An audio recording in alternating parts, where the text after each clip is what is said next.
Oi, seja bem-vindo, bem-vinda ao Jornada Literária. Se você gostar, dê um like e se inscreva. Você também pode contribuir através do site apoia-se/leitura narrada ou pelo Pix carlafloresf7@gmail.com. Obrigada por estar aqui.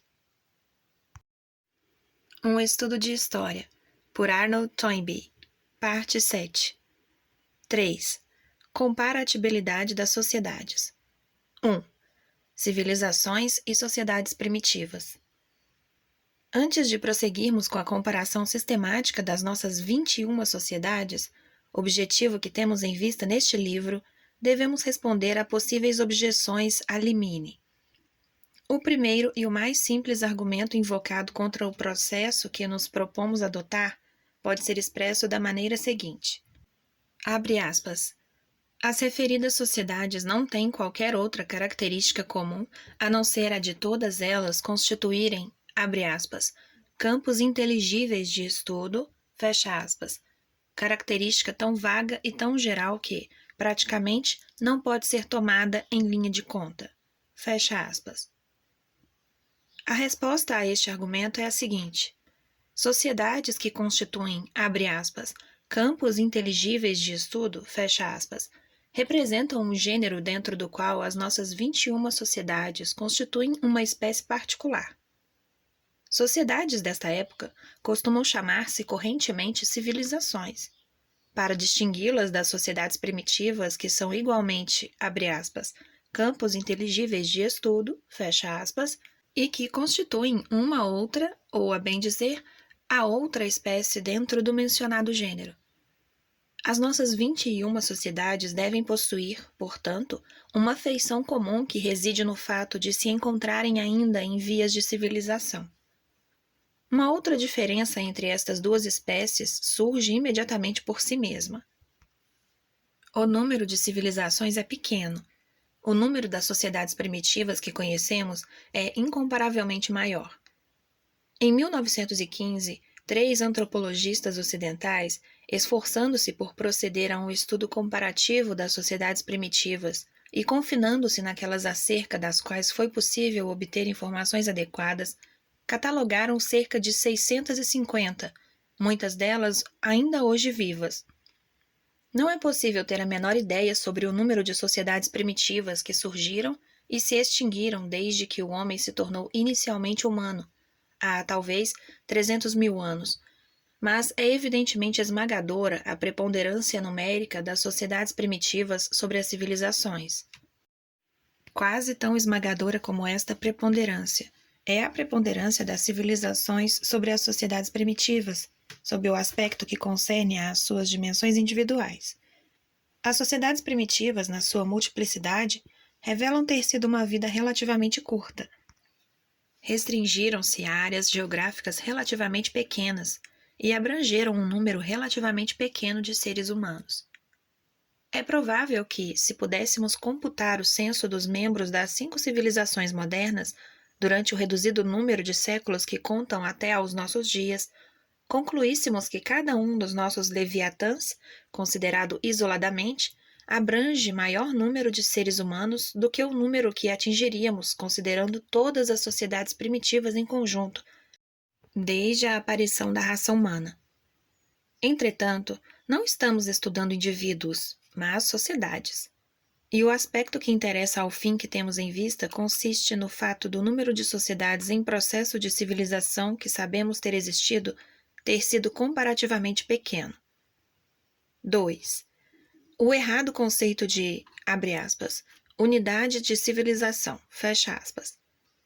O segundo argumento aduzido contra a comparatibilidade das nossas 21 civilizações é o oposto ao primeiro.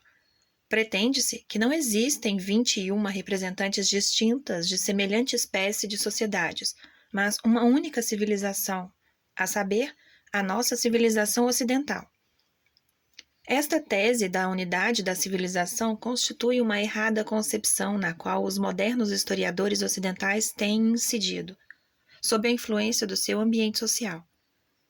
O aspecto que os induz um erro é o fato de, nos tempos modernos, a nossa própria civilização ocidental ter lançado a rede do seu sistema econômico em volta do mundo inteiro, e esta unificação econômica em torno de uma base ocidental ter sido erguida por uma unificação política cuja amplitude é quase tão grande como a da unificação econômica. Porque, apesar das conquistas dos exércitos e dos governos ocidentais não terem sido nem tão amplas nem tão completas como as conquistas dos industriais e técnicos ocidentais, é fato, não obstante, que todos os estados do mundo contemporâneo fazem parte de um único sistema político de origem ocidental. Estes aspectos impressionam realmente, mas encará-los como evidência da unidade da civilização equivale a considerá-los sob um ângulo superficial. Conquanto os mapas econômico e político do mundo tenham sido ocidentalizados na atualidade, o mapa cultural permaneceu substancialmente idêntico ao que era antes da nossa sociedade ocidental iniciar a sua caminhada na senda das conquistas econômicas e políticas. Para aqueles que têm olhos para ver, as linhas básicas das 4 civilizações vivas não ocidentais são ainda evidentes no campo cultural. Mas há muita gente que não tem olhos para ver que as coisas são assim, e a perspectiva sob a qual consideram estes problemas é ilustrada pelo emprego da palavra inglesa, abre aspas, nativos, fecha aspas, e pelas palavras equivalentes das outras línguas ocidentais. Quando nós, ocidentais, empregamos o termo, abre aspas, nativos, fecha aspas, para designar a população, implicitamente afastamos da ideia que formamos a seu respeito, a cor cultural. Vemo-los como animais selvagens infestando a região em que ocorre que os encontramos, como parte da flora e da fauna locais, e não como seres humanos sujeitos às nossas próprias paixões. Durante todo o tempo em que os consideramos como, abre aspas, nativos, fecha aspas, podemos exterminá-los ou, como sois ser mais provável hoje em dia, domesticá-los, acreditando honestamente, abre parênteses, talvez sem incorrer num erro total, fecha parênteses, que estamos contribuindo para o aperfeiçoamento da raça, mas sem sequer começarmos a compreendê-los.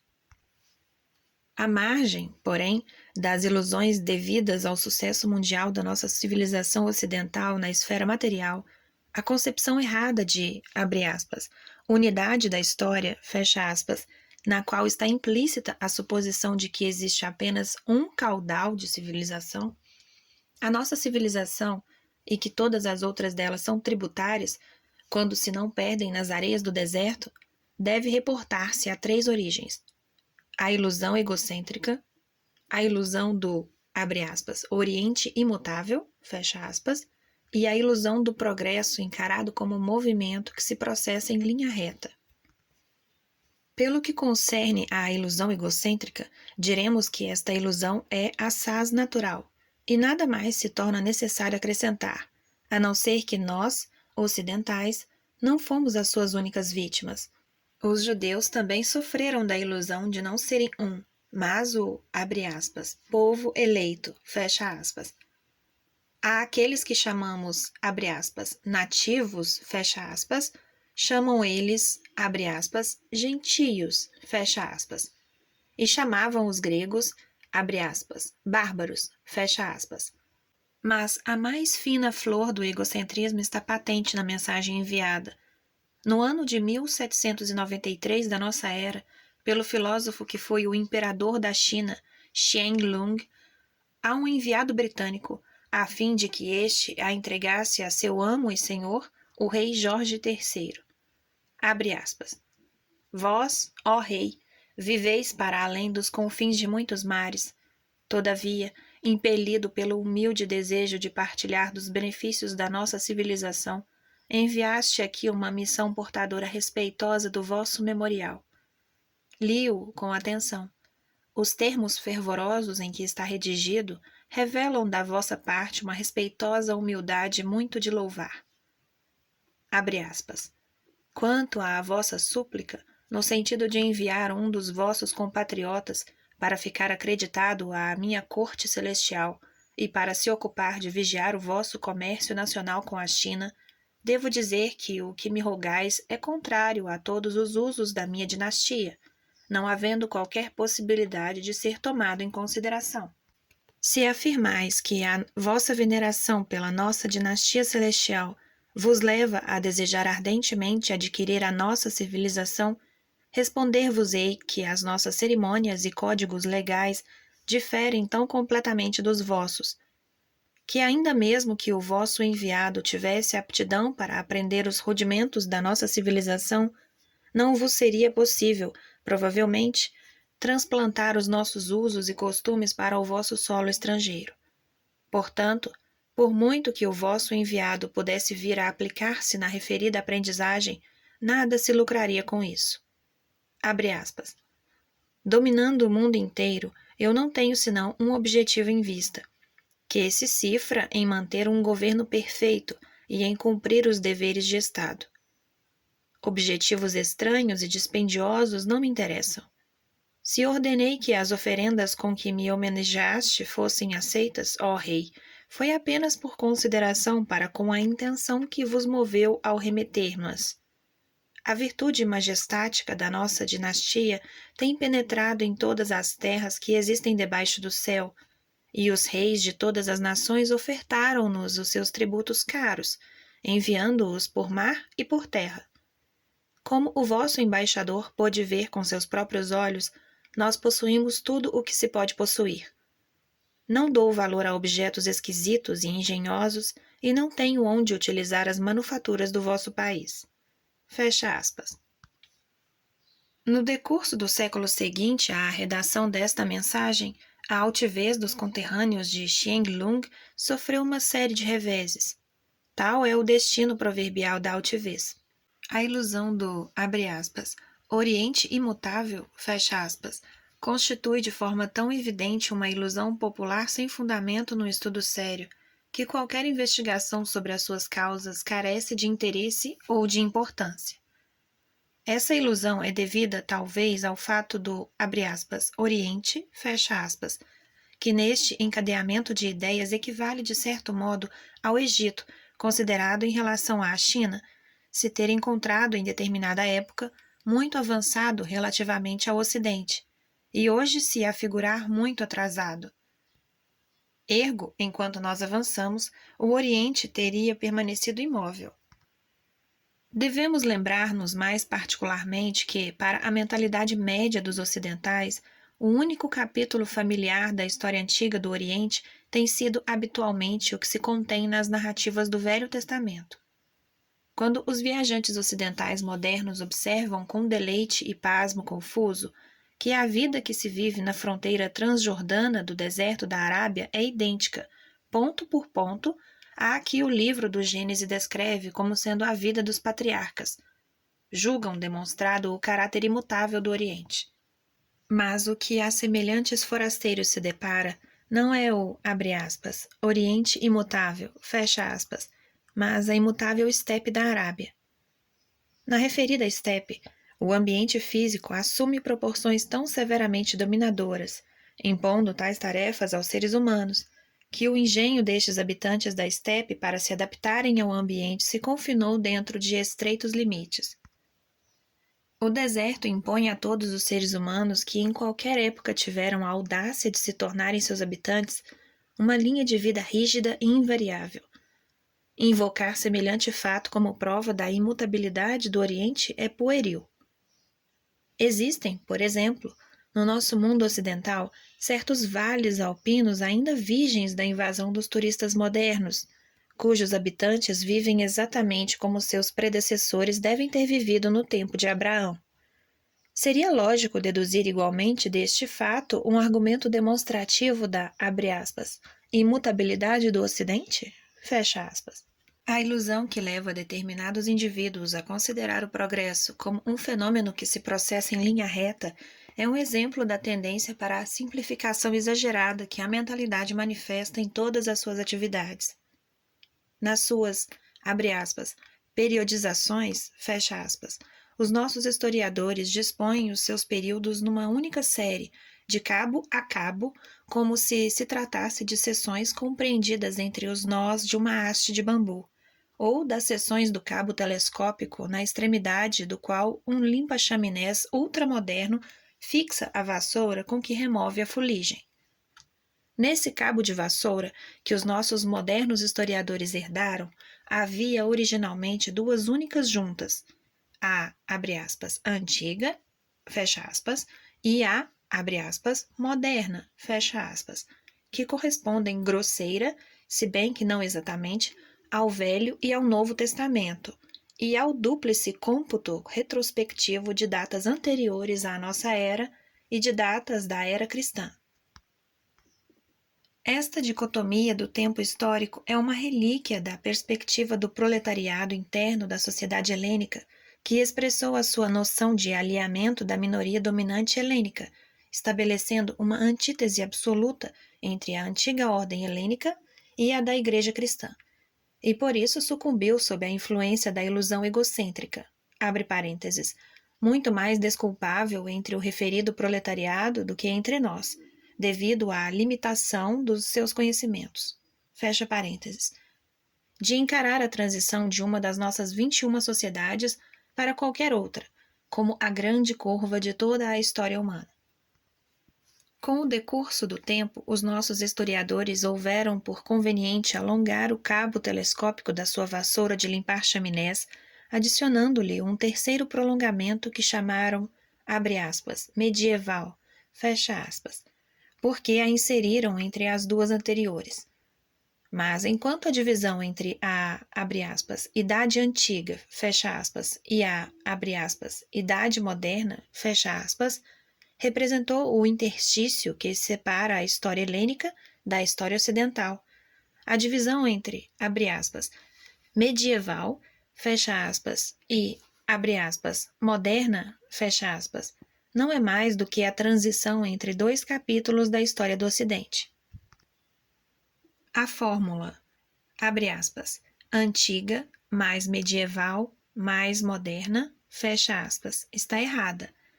A sua verdadeira expressão deveria ser, abre aspas, helênica mais ocidental, fecha aspas, entendendo-se por, abre aspas, ocidental, fecha aspas, o conjunto, abre aspas, medieval mais moderna, fecha aspas.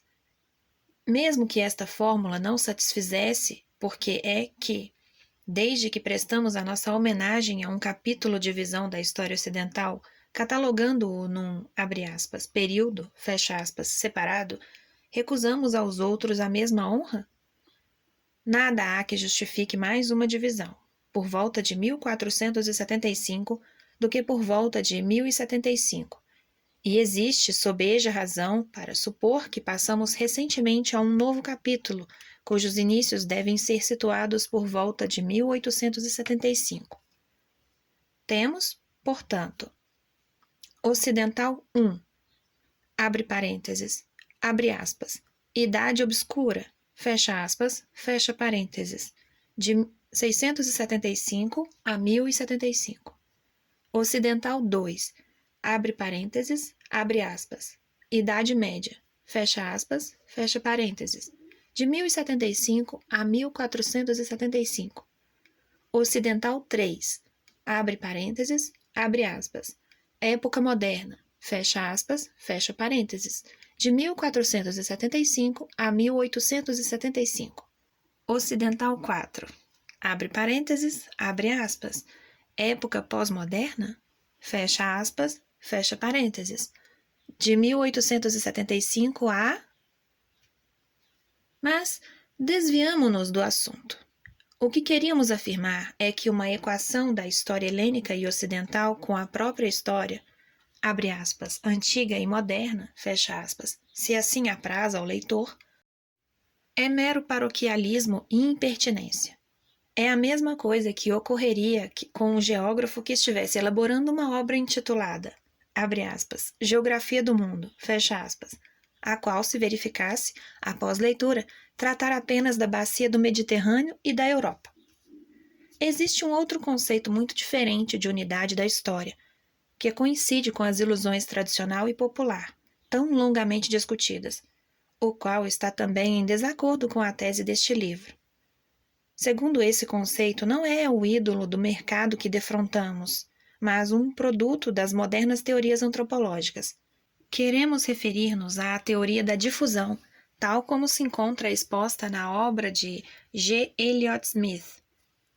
Abre aspas, os antigos egípcios e as origens da civilização. Fecha aspas. E na obra de W. H. Perry. Abre aspas, os filhos do sol. Estudo da história remota da civilização. Fecha aspas. Estes escritores creem na, abre aspas, unidade da civilização, fecha aspas, sob um aspecto especial, não como acontecimento de ontem ou de amanhã, decorrente da difusão mundial da civilização ocidental única e una, mas como um acontecimento que se verificou há milhares de anos devido à difusão da civilização egipcíaca, a qual ocorreu ser uma das poucas civilizações extintas a qual não atribuímos, abre aspas, descendência, fecha aspas, alguma. Os referidos autores creem que a sociedade egipcíaca constitui um único e exclusivo exemplo em que uma espécie de civilização foi algum dia criada independentemente, sem auxílio externo. Todas as outras manifestações de civilização derivariam do Egito, incluindo as civilizações americanas, as quais são encaradas como tendo sido afetadas pelas influências egipcíacas, através das ilhas Havaí e da Ilha de Páscoa.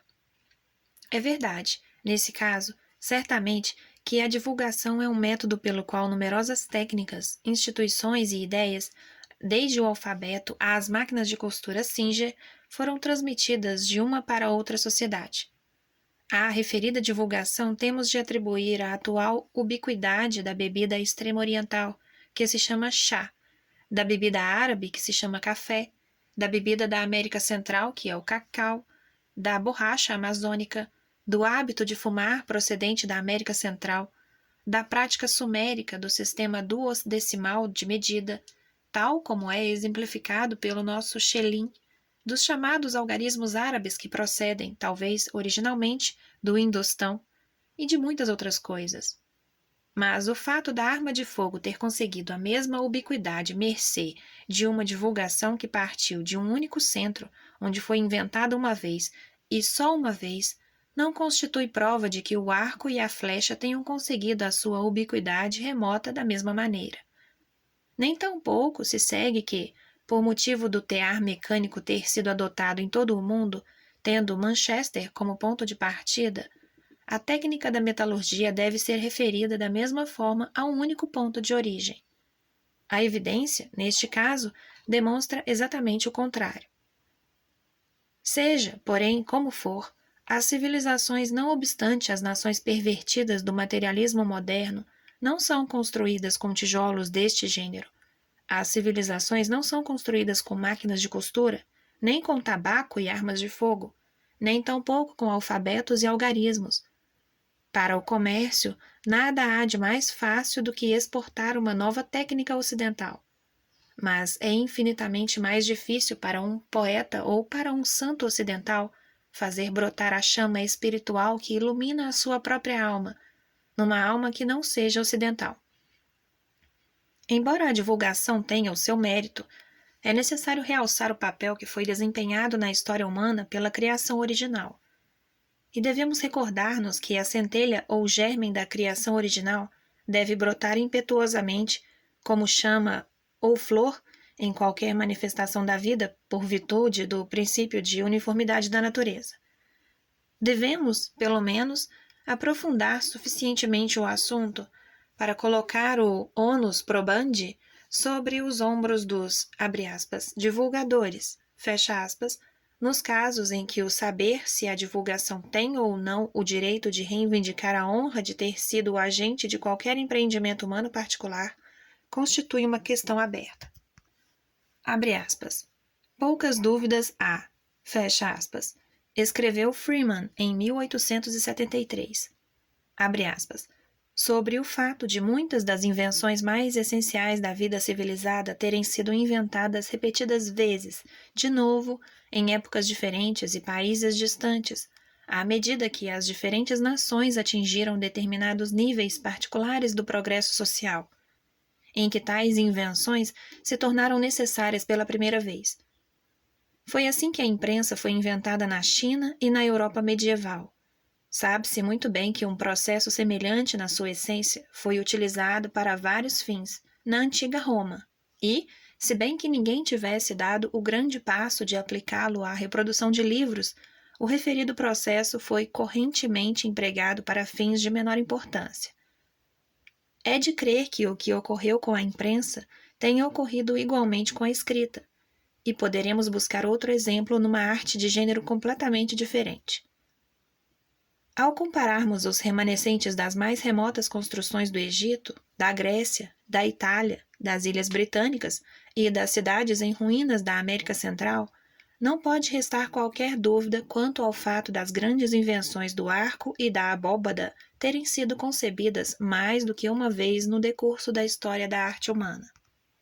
Não devemos duvidar tampouco de que muitas das mais simples conquistas essenciais da vida civilizada, o uso do moinho, o uso do arco e flecha, a domesticação do cavalo, a escavação de troncos para a confecção de canoas, foram descobertas repetidas vezes em épocas e lugares distantes. O mesmo aconteceu igualmente com as instituições políticas. Instituições idênticas reaparecem constantemente, distanciadas entre si, simplesmente porque as circunstâncias que as determinaram se verificaram em épocas e lugares muito distantes uns dos outros. Fecha aspas. Um moderno antropologista expressou a mesma ideia nos seguintes termos. Abre aspas. Torna-se possível descortinar semelhanças entre as ideias do homem e as suas aplicações práticas, principalmente na similaridade que se observa em toda a parte na estrutura do cérebro humano e na consequente natureza da sua mentalidade. Dado que o órgão físico em todas as fases da história do homem se manteve substancialmente idêntico sob o aspecto de sua constituição e dos seus processos nervosos, é evidente que a mentalidade possui determinadas características, faculdades e métodos de ação universais.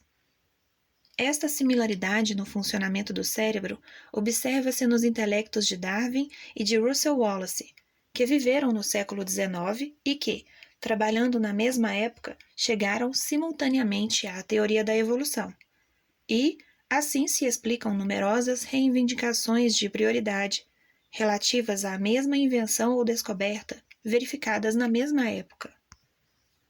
O funcionamento semelhante das mentalidades comuns da raça, mais fragmentária nos seus dados, mais rudimentar nas suas faculdades e mais vaga nas suas conclusões, esclarece o aparecimento de crenças e instituições tais como o totemismo, a exogamia e os numerosos rituais purificadores observados entre os povos mais distintos e nas mais distantes regiões do globo. Fecha aspas. Final da leitura da parte 7. Paramos na página 84. Sinta-se à vontade para comentar ou abrir algum debate. Não se esqueça de curtir e, principalmente, de se inscrever. Obrigada por estar aqui. Até a próxima!